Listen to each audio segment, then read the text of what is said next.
Conversando con el doctor Di Meglio, Gabriel Di Meglio, historiador, ex director ahora del Museo Histórico Nacional de la Casona de los Lezama en San Telmo.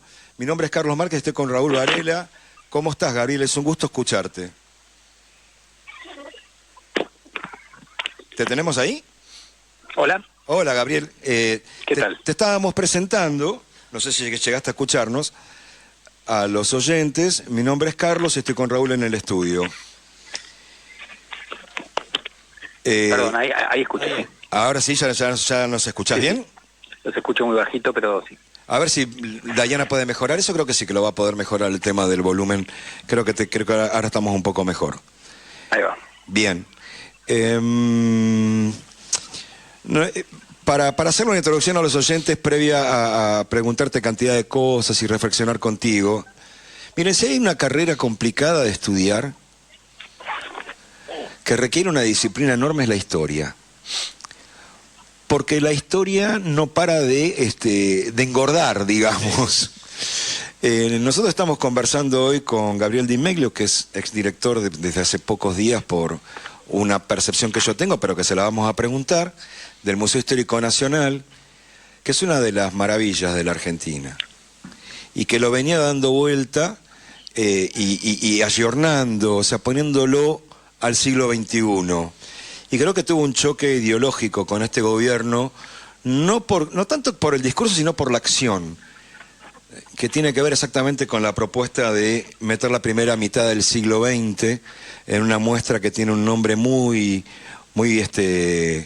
paradigmático, si se quiere, y yo diría casi acertadísimo, que va en contradicción de lo que empieza el actual gobierno. ¿Voy bien, Gabriel, con lo que estoy diciendo? Sí, yo creo que mi salida no tiene tanto que ver con la mirada del museo, esas decisiones, como hacer exhibiciones de ese estilo, porque dado que nunca tuve ninguna observación al respecto, puede ser, pero en todo caso sería raro, sino más bien con un abandono general de lo patrimonial y lo cultural por parte de esta gestión de gobierno, y el haber hablado sobre eso en los lugares que se ven, ¿no? En los medios. Y eso creo que fue más eso que lo otro, aunque bueno, habrá que ver en el futuro si efectivamente transforman lo que estábamos haciendo, y ahí podríamos decir que sí era una disputa más sobre la propuesta del museo, ¿no? Vos decís que hubieran metido, claro, el tema, quizás yo me anticipo, yo creo que están metiendo esto en la batalla cultural de estos tipos, pero es una mirada muy personal quizás, de momento. O sea, mucha gente lo ha interpretado por ese lado. Yo a veces creo que hay explicaciones más chiquitas, ¿no? Como que de golpe alguien quiere el puesto, en este caso se iba la directora nacional de museos, las dejaron sin el lugar, y entonces le dieron mi lugar. A la vez esto de hablar de la falta de presupuesto en los medios, también la discusión sobre dónde debe estar el sable de San Martín. Yo he defendido fuertemente en estos últimos meses, ante un pedido del Ministerio de Defensa de llevárselo otra vez, como estuvo durante mucho tiempo en el Regimiento de Granaderos, cuando es propiedad legítima del museo por donación. Bueno, todas esas cosas pueden haber jugado un papel, ¿no? Cuando no te dan explicaciones oficiales, todo entra en el terreno especulativo, ¿no? Sí, claro. Vos sabés que ¿cómo estás de tiempo, primero? ¿Tenemos 10 minutos? Sí. Bien. La primera pregunta, digo, esto es autorreferencial. De niño, a mí me llevaron a todos los museos de la ciudad. Y uno de los primeros que me llevaron fue el Museo Histórico Nacional, ¿no? Y mi impresión fue enorme, siendo un pibe de primaria. No sé por qué justo había una muestra de lo que había sido, por ejemplo, el periodo de Rosas. Habían tomado tres habitaciones enormes del museo, estaba desplegada la bandera de la Plaza Mayor en una pared. Era una cosa, tomar conciencia de que eso tenía que ver con gente que había estado caminando, viva, respirando, amando, odiando, etcétera, en un momento determinado. Vos llevabas 5 años en el museo, ¿verdad? Sí. ¿cómo es convivir con todo eso? Con el sable de San Martín, la galera de Alem, las banderas de Juan Manuel de Rosas, el poncho de San Martín de nuevo, no sé si estaba todo, creo que estaba el dormitorio de Sarmiento, creo que estaba ahí también en una época. ¿Cómo es convivir con todo eso? Bueno, no, el de Sarmiento, todo lo de Sarmiento que tenía histórico se fue claro, eso no va a estar, el Museo Histórico Sarmiento, que está en el barrio de Belgrano. En La Redonda, sí. Sí. Y, o sea, de Sarmiento no, está el cuarto de San Martín, ¿no? El cuarto donde murió San Martín en Boulogne-sur-Mer. Mirá, efectivamente es fuerte, ¿no? Bueno, para quienes nos gusta obvio la historia, yo me dedico al siglo XIX, es muy potente porque, como decías vos, los museos generan algo que en otras maneras de transmitir historia, yo he incursionado en varias diferentes, no lográs muchas veces, que es esto de esa ilusión de que traes el pasado al presente, ¿no? A través de ver objetos, imágenes de personajes de época. Y eso es muy atractivo, es la razón por la cual los museos siguen siempre vigentes, ¿no? Pese al paso del tiempo, y la gente sigue estando interesada en ello. Y obviamente para uno, bueno, es fuerte. Yo asumí también en pandemia y era rarísimo porque estaba solo en el museo. Y bueno, los fantasmas. Todas esas cosas, claro. Ibas caminando, era muy particular. Una noche en el museo. Claro. Sí, claro. Ahora, Gabriel, digo, en la misma casona de los Lezama está el depósito del Museo Histórico Nacional, o hay anexos. No, toda la reserva está ahí mismo. Y es enorme, ¿no? O sea, sí. Piensen que los museos como el histórico solo tienen espacio, pese a que es grande, para mostrar menos del 10% de su colección. Ajá, o sea, y en tu sueño, vos sos un hombre joven, digo, en tu sueño, pensemos en una Argentina del futuro no muy lejano, un plan para hacer más o menos lo que acaban de hacer en Egipto, que durante años pudieron mostrar el 10% de su colección de faraones y demás, qué sé yo, y ahora se mandaron a un museo donde está el 95% a la vista. Sí, eso es difícil. En general, la gran mayoría de los museos del mundo muestran solo una pequeña porción, ¿no? Porque hay colecciones enormes. También es cierto que a veces las colecciones, qué sé yo, por ejemplo, hay una colección enorme de numismática que no mostrarías toda en general nunca, ¿no? Ver monedas y monedas y monedas y medallas. Ahí seleccionás porque tiene que tener un criterio, ¿no? Pero, de todos modos, más espacio sería ideal. O sea, un anexo para ese museo sería espectacular, y sobre todo porque, dado que Argentina no creó un museo para hablar de la Argentina, de la historia contemporánea, y el Museo Histórico Nacional nació para hablar del siglo XIX, después se incorporó la historia colonial, mucho más recientemente colecciones prehispánicas, y ahora lo que hicimos en esta gestión fue incorporar el siglo XX, ¿no? Que no lo trabajaba el museo antes. Entonces ahora acabamos de inaugurar esa exhibición sobre la primera mitad del siglo XX, pero también hemos conseguido donaciones del periodo de la dictadura, de Malvinas, de las 80, pero bueno, todavía es una colección pequeña, y a mí me gustaría en el futuro que eso pudiera seguir, ¿no? O sea, si en un mundo ideal, digo, ¿no? O sea, y sí, que claro, pudiera haber un anexo para mostrar más, sin duda. Sí. ¿Cómo de 0 a 10, cómo ves en el sistema educativo la preocupación por autoridades y demás en los últimos años, el tiempo que quieras, por explicar el valor de la historia y el contenido de la historia, tanto en primaria como en secundaria del país? ¿Cómo ves eso? Bueno, vivimos un momento en el cual hay un ataque fuerte contra la historia como disciplina, ¿no? Y en general de las humanidades, como una idea,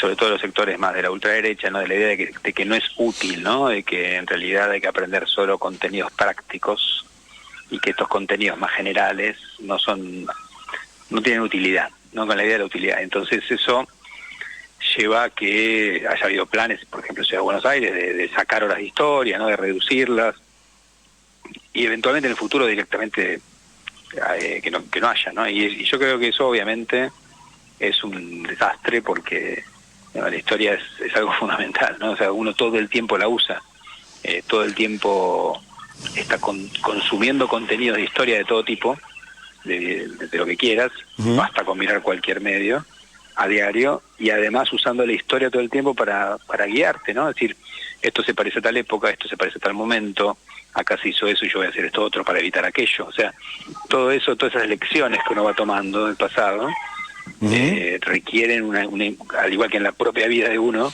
con la historia individual, requieren un ejercicio de conocimiento, ¿no? Y sobre todo no solamente no de retener datos, que eso efectivamente hoy te lo resuelve la tecnología, pero sí de saber interpretarlos, ¿no? Que eso es fundamental.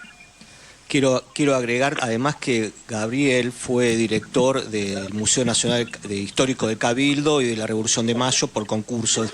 Es decir que... Perdón, escucho muy bajito. No, a ver, ¿ahora? Hola. A ver, ahí. Sí, no, que quería agregar que vos fuiste director del Museo del Cabildo y de la Revolución de Mayo, si no me falla la memoria, por concurso, por lo cual se está perdiendo una persona que tiene una experiencia enorme en este tema de gestionar museos, ¿no? Bueno... sí, o sea, yo en el Cabildo sí concursé, acá no, aclaro eso. No, y, sí. no hubo concurso, pero claro. Sí, efectivamente yo, acepté, digamos, la dirección cuando me lo ofrecieron del histórico, porque ya había hecho la gestión de otro museo más chico antes, porque, no más chico en público, pero sí en patrimonio. Claro. Porque es un museo complejo, ¿no? El histórico, o sea, no es sencillo de dirigir. La falta de presupuesto, en los hechos, ¿en qué se manifestó en el museo? La imposibilidad de pagar sueldos, de pagar, no sé, la luz, gas, de hacer exposiciones. Eso es lo que está cubierto, ¿no? Los servicios y los sueldos se pagan. Nada más que eso. Nada más. Entonces, si vos tenés que, por ejemplo, no sé, comprar pintura o membrana para el techo cuando llueve en edificios muy antiguos, ¿no? Si querés hacer una exhibición, que es para lo que están los museos, ¿no? Y construir una vitrina, y si quieres hacer cualquier cosa, imprimir una hoja para lo que quieras, todo eso no hay fondos. Entonces, bueno, en el caso del histórico y algunos otros museos tienen asociaciones de amigos que juntan fondos y ayudan. Gracias a eso el museo pudo seguir funcionando. Pero hay otros museos que no tienen asociaciones de amigos y están en una situación muy, muy frágil en este momento. Porque además, si uno deteriora el patrimonio, después es muy caro conservarlo o recuperarlo, y cuando en realidad con una pequeña inversión se puede mantener bien, ¿no? Por eso digo que es un abandono muy grande. Bueno, como general pasa con todo lo estatal en este momento. Antes que se produjera este adelantamiento del despido, porque se supone que hoy ibas a realizar una visita guiada como último trabajo tuyo en el museo. Como despedida. Claro, yo creo que, esto corre por mi cuenta, yo creo que el gobierno adelantó esto porque en las redes empezó a haber una movida muy importante de la gente que convocaba a participar de esta actividad, no solamente por el hecho de la actividad en sí, sino como una manera de solidarizarse con Gabriel. Tengo entendido que esta actividad la vas a hacer hoy, pero afuera del museo, en Parque Lezama. Sí, o sea, tal cual. O sea, yo adelanté una visita que iba a hacer en agosto para julio como despedida, como hubo mucho apoyo, solidaridad, etcétera, iba a venir mucha gente. Por eso fue que me adelantaron el despido, me despidieron 2 veces, ¿no? Y la segunda vez fue realmente enojoso porque que te despidan en un día y tener que cerrar una gestión en un día que implica hacer toda una serie de papeles, trabajos administrativos, ¿no? Cierre de gestiones es un tema en el Estado. La verdad que eso fue un maltrato innecesario, pero bueno, evidentemente como al rato pidieron bajar el flyer de mi charla, era ese el motivo, ¿no? Y hoy la vas a así que yo decidí hacerla igual, ahí la voy a hacer afuera, junto al parque, en el parque, ¿no? Junto al museo, ahí en el Parque Lezama. El museo está en Defensa 1600, al lado, digamos, del otro lado de la reja, y ahí voy a dar una charla. La charla que iba a dar adentro la voy a dar afuera, y después quienes quieren pueden pasear, porque el museo sigue siendo el mismo hoy, ¿no? Claro. A las 5 de la tarde, tengo entendido. A las 5 de la tarde, sí. Perfecto. Sí.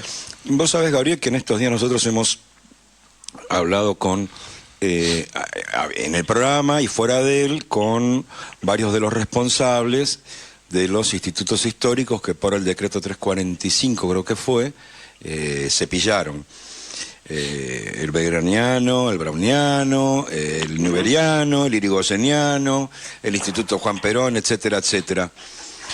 Y ahí hay una preocupación. Yo voy a desembocar en una pregunta. Esto es una introducción, pero voy a desembocar en una pregunta. Porque a estos lugares se han llevado lo que había de patrimonio histórico y lo han depositado, no saben exactamente dónde, ni en qué condiciones, ¿no?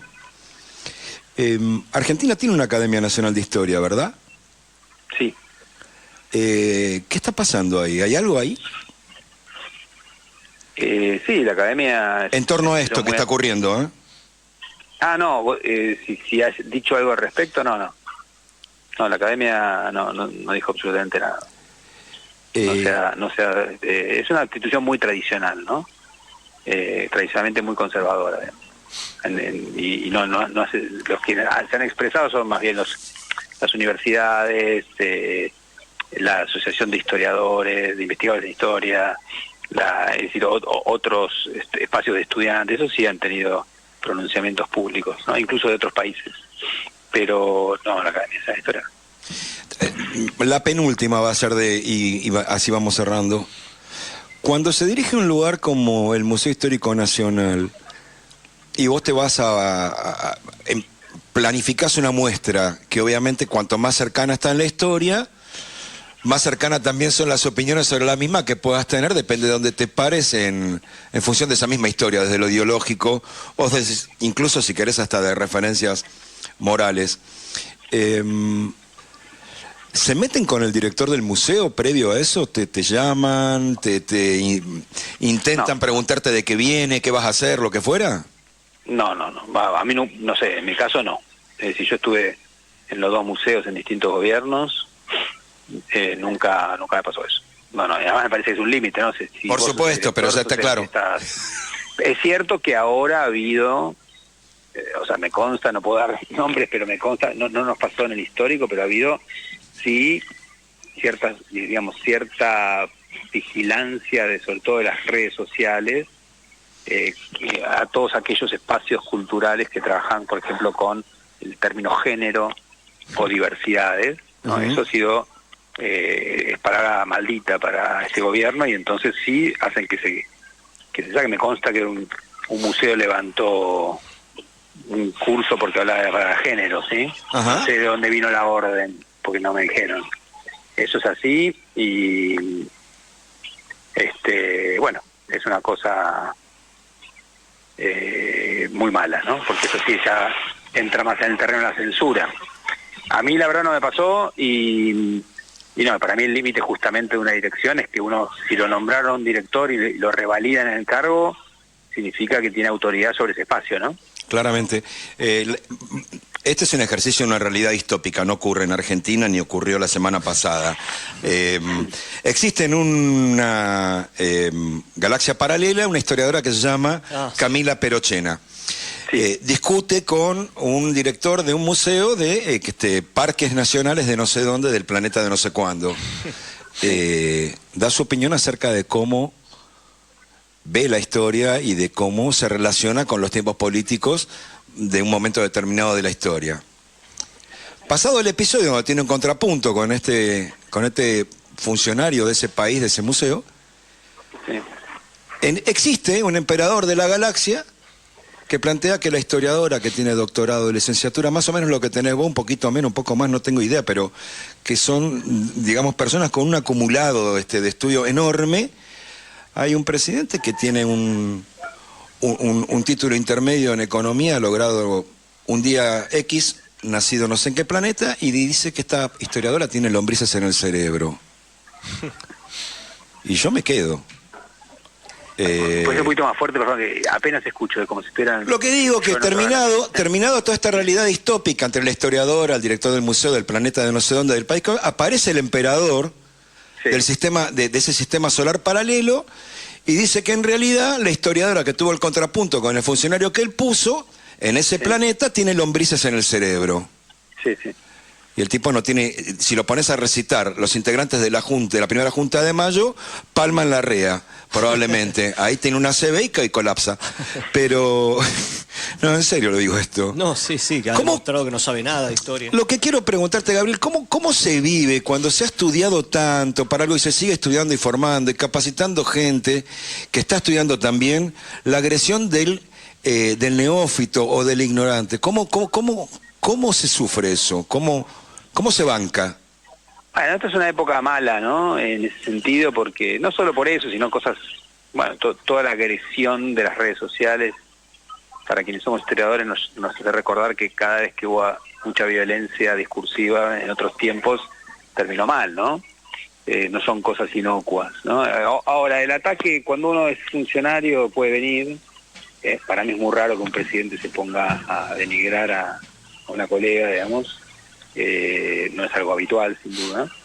Pero, sobre todo para además defender las cosas totalmente absurdas que dijo el funcionario en cuestión, ¿no? Porque lo que dijo Pose está mal, digamos. O sea, ahí es el tema, digo, si querés buena historia o mala historia. Vos podés interpretar como quieras el periodo de la Argentina agroexportadora, la República conservadora. Vos podés decir, bueno, fue un país que crecía económicamente mucho, indudable.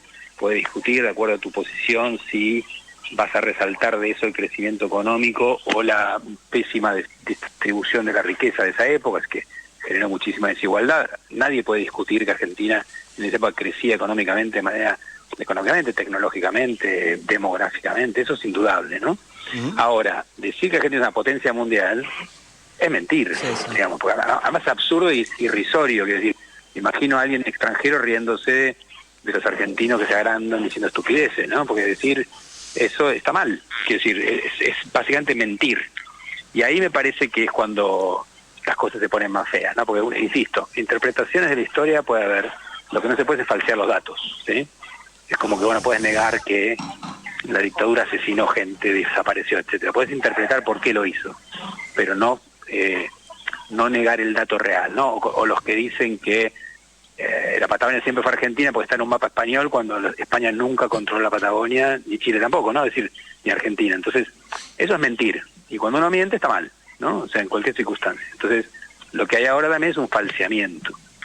O sea, lo que hicieron el otro día, además de absurdo, está mal, digamos. Antes de pedirte, Gabriel, y de convocar a los oyentes y las oyentes a que... Perdón, disculpen, pero realmente no Sí, nada. ahora me acerco un poco más al micrófono. Sí. No, que estaba diciendo que antes de pedirte y de convocar a los oyentes a que participen de esta actividad hoy en el Parque Lezama a las 5 de la tarde, quería destacar algo que fue extraordinario desde mi punto de vista y que fue muy exitoso y que demuestra esta intención que tuvo Gabriel de modernizar un poco el museo y llevarlo a la calle y demás, como fue una exhibición de un tema que yo viví en la adolescencia, como fueron los 80, el rock en la calle. Fue una exhibición extraordinaria. Yo me acuerdo que fue un domingo, estaba repleto de gente, y que muchos se lamentaron de no haber podido asistir cuando se levantó la obra. Bueno, te queríamos agradecer, Gabriel, y bueno, esperemos que esta situación con los museos nacionales en algún momento se solucione. Gracias, Bueno, gracias a ustedes. Les mando un saludo. Buen fin de semana, viejo.